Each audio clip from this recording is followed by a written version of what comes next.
When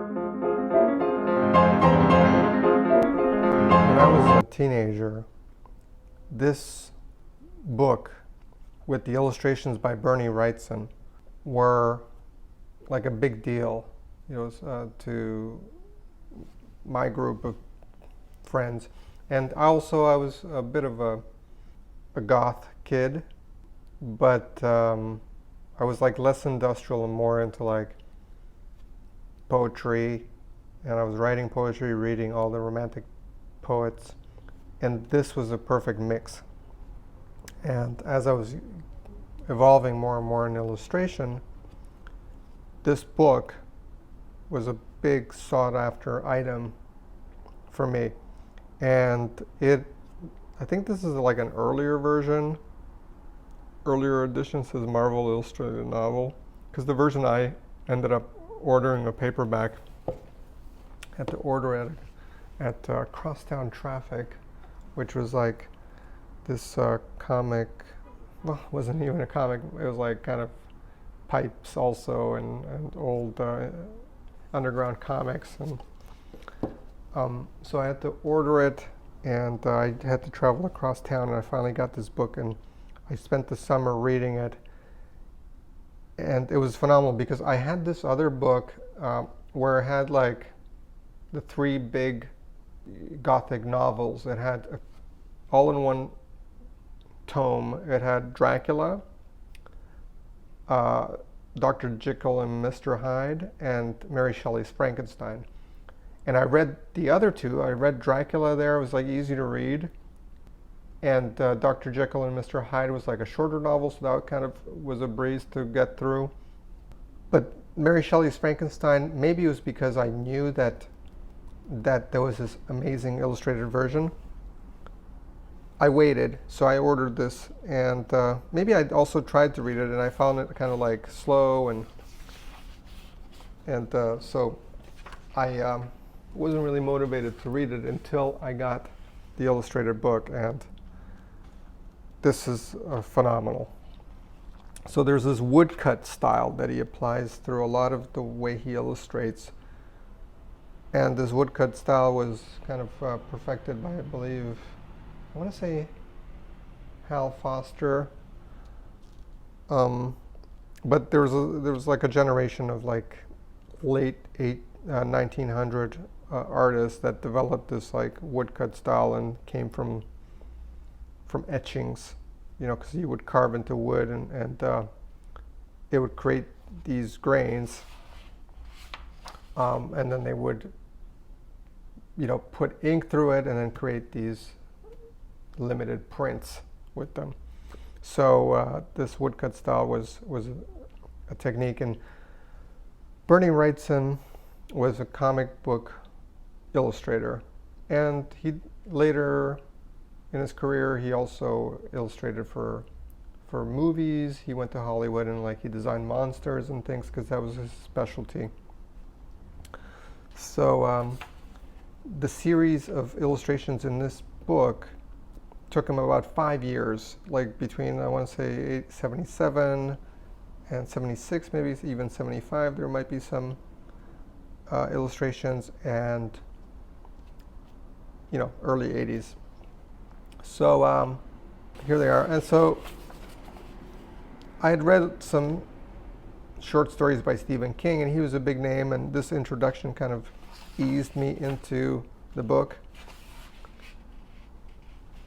And it's unconventional. Mary Shelley was 18 when she wrote this book, and there's an interesting story behind it because there was this big contest.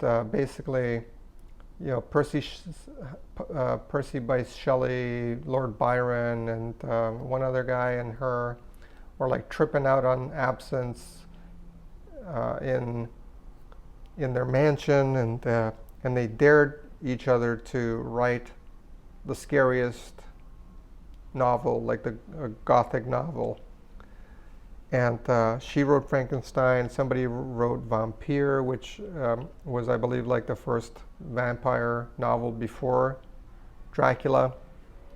And the other ones wrote some other things that were pretty famous, but Frankenstein or the Modern Prometheus became the most famous, probably because like the movies in the 20s and 30s made it more famous, but the writing is phenomenal. So once you actually get into it, it's like really incredible. And to think that she was 18 when she wrote this is unbelievable. So intelligent, so well spoken, just a phenomenal artist as a writer that she was. And so we're going to admire the illustrations as well as, you know, talk a little bit about the book. About Mary Shelley, to continue with that, she apparently had a miscarriage, maybe more than one, because, you know, like medicine was different even to the wealthy and the lords of that era. You know, you might have miscarriages. So historians suspect that her miscarriage inspired this novel about a scientist creating life, being a god, and bestowing life onto a muck monster, basically somebody made up of pieces from other dead people and bringing them to life. So in the book, it doesn't really explain how that was done. It's just like a science thing. But I know in the movies they always have electricity and all that. So the book starts like it's like in the Arctic, and there's letters back and forth, and they encounter this one person encounters Dr. Frankenstein that comes onto a ship because he's like chasing the monster. He's trying to kill his creation. So yeah, beautiful work. I mean, the wonderful thing about this cross-hatching, not cross-hatching, the woodcut style, where because it's all hatching, you see, it's all in one direction, and there's no outlines. That's the beauty of it. There's no outlines, so when you squint your eyes, it looks like a black and white photograph. It's very chiaroscuro, and it creates wonderful grayscales.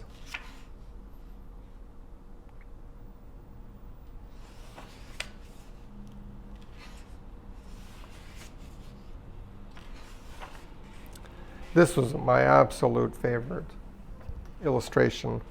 This, to me, embodied my whole summer when I read this novel. As a teenager, you know, looking at these pictures, reading this book, then filling my sketchbooks, writing poetry. This was me. And I love this illustration. You know, the way the rain is depicted on the windows, the reflection, beautiful thin lines to show the shadow, beautiful embroidery, the way that's depicted, phenomenal. Everything is like exquisite. This is some of the best illustrations anyone will ever see in their lives. Berni Wrightson was a phenomenal artist. And, well, I mean, I can't say I've met him, but I saw him at a convention, and I was like a foot away at his table, because he's passed away now. But I was a foot away. He was talking to some other guy, and I just felt like awkward to interrupt, because I was showing at the convention too, so I had a table, and I was just taking a little short walk around. And I just didn't know what to say to him. Like, I was like, oh, I could wait and just fawn over him. And so many years had passed since, you know, his heyday, you know, which was like the late 70s and 80s. And this was like the early 2000s. I want to say 2014, something like that. Yeah, so I just didn't want to bother him. But I almost met him, and I just didn't know what to say. I just let those guys talk, and I think the guy that was like chewing his ear was like talking about nothing really, like just, you know, blabbing comic book talk, you know, like these geeky comic book guys, just talking about nonsense, chewing his ear at the table. So anyway, he's a scientist and he's going to all these conferences, which is interesting, and new advancements are made and theories are discovered in alchemy and whatever they're discussing. And now he's dealing with cadavers. This is a great piece here, which I feel like it's kind of 76, so it's kind of on the early side, and its lines are a little looser here, but they get like so tight later on. And then boom, like he's like, he, I guess, brings him to life, but the monster doesn't survive. So, what does this look about me? I'm just trying to find this poem, to see what this poem. I continued walking in this manner for some time, endeavoring by bodily exercise to ease the load that weighed upon my mind. I traversed the streets without any clear conception of where I was or what I was doing. My heart palpitated in the sickness of fear, and I hurried on with irregular steps, not daring to look about me. Like one who on a lonely road doth walk in fear and dread, and having once turned round walk on, and turns no more his head, because he knows a frightful fiend doth close behind him tread. So it's beautiful, like, so she's got poetry. She's a phenomenal writer. Amazing stuff, like the way the chains just blend in the background. You could tell, like, the way the little white dots, I don't know if you can see them on screen, but like the white dots of the cross hatching, they're so even that it makes you think like he's so precise that the dots are so even here. They're all like in a row. So yeah, so he thinks the experiment didn't work, and then boom, like he's sleeping and the monster shows up and he's frightened and he scares him away and he's like, you know, get out of my sight and stuff.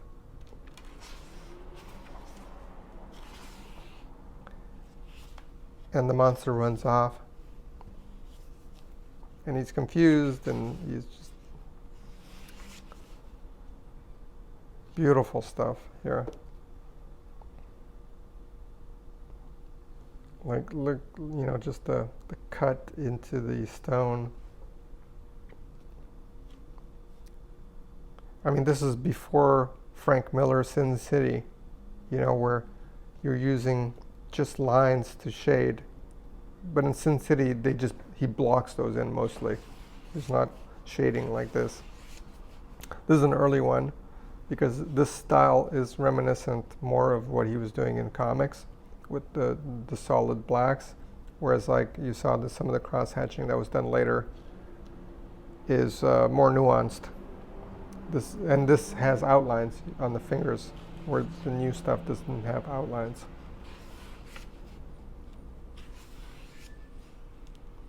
I love this. This is the monster, like, and at one point he finds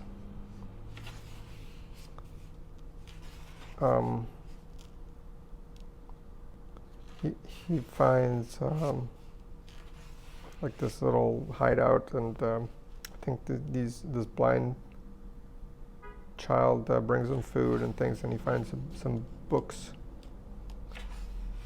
That's coming up. Well, they have different confrontations throughout the novel.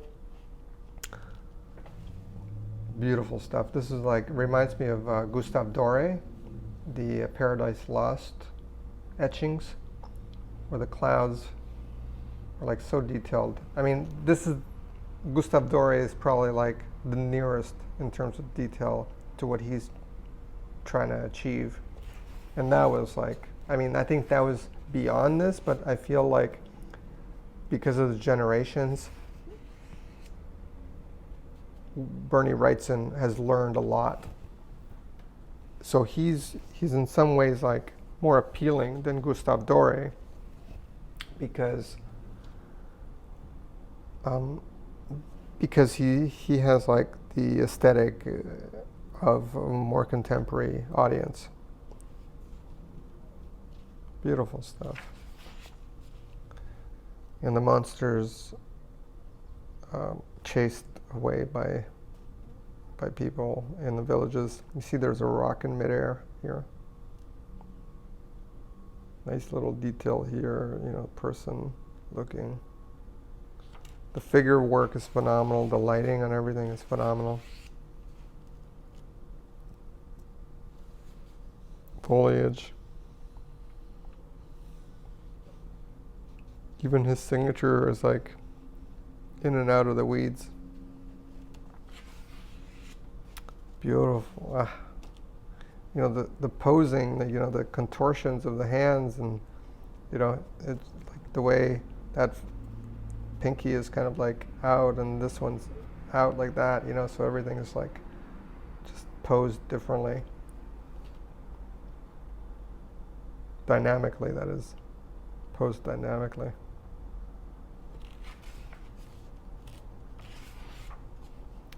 Yeah, this is a lovely one again. Each one is phenomenal. Like, there's not a bad illustration in this book. And I've seen some other illustrations of Frankenstein. In my opinion, this is the standard, the gold standard.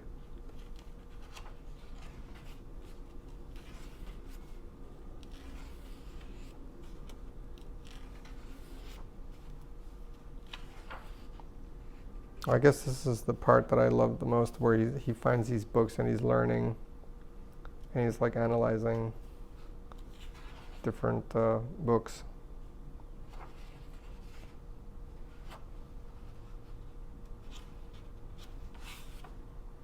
Yeah, I mean, the detail here is just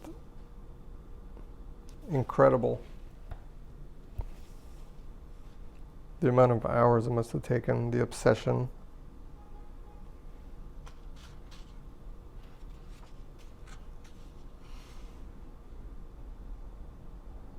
The hay here is really well done. His signature in white ink. Great lighting, light coming in through the cracks.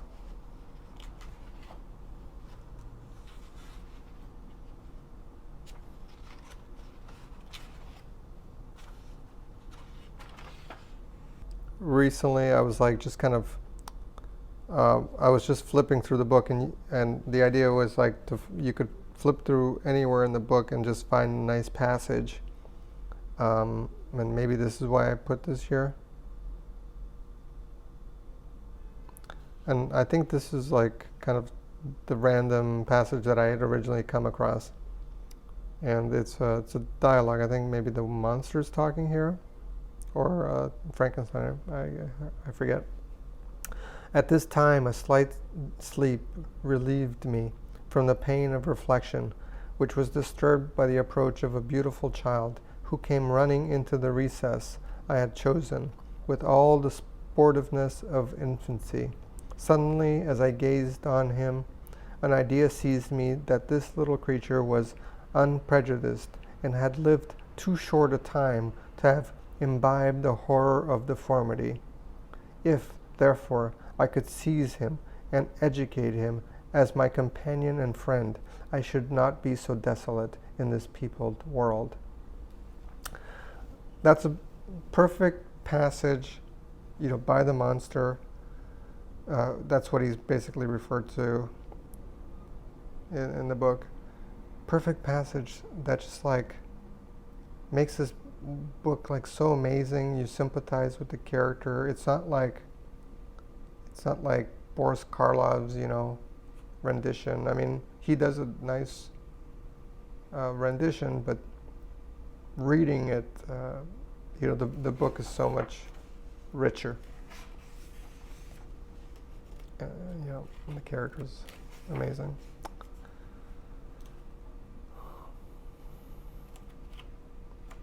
So I think it's coming up. At one point, the monster, well, he's lonely, and he wants to get a companion. So he comes to Frankenstein, Dr. Frankenstein, and he asks him to make him a bride. And that's what he's working on. There's a female here. And he's like, I'll leave you alone if you just make me a bride, because I'm in this world and I'm lonely and I've got nobody that I can relate to.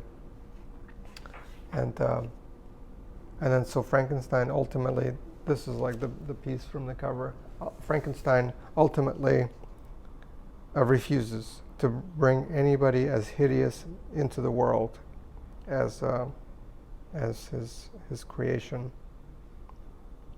And that's where Frankenstein, well, the monster says, if you don't do this, I'll be with you on your wedding night. And he doesn't quite know what he means by that. But in the end, it ends up meaning that if he can't have a bride, he will kill Frankenstein's bride. And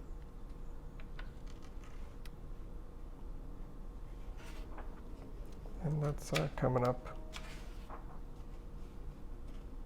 Or maybe we passed it already.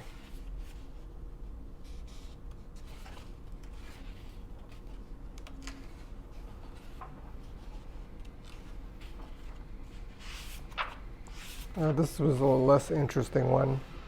That's why I kind of flipped through it. Interesting kind of how elongated the figure is here. Kind of got bell bottoms, like from the 70s. Yeah, this is the piece. So Frankenstein kills, the monster kills Frankenstein's bride.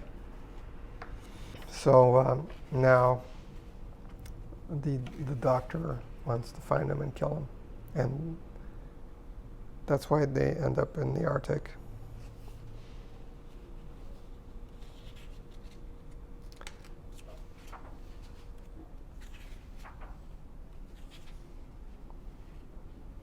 Despite any spoilers, I highly recommend reading this. I mean, everybody knows the story of Frankenstein, roughly, but reading Mary Shelley's version is an absolute treat. And if you get this version with the Berni Wrightson's illustrations, even better. It's really my favorite version of the book with the illustrations.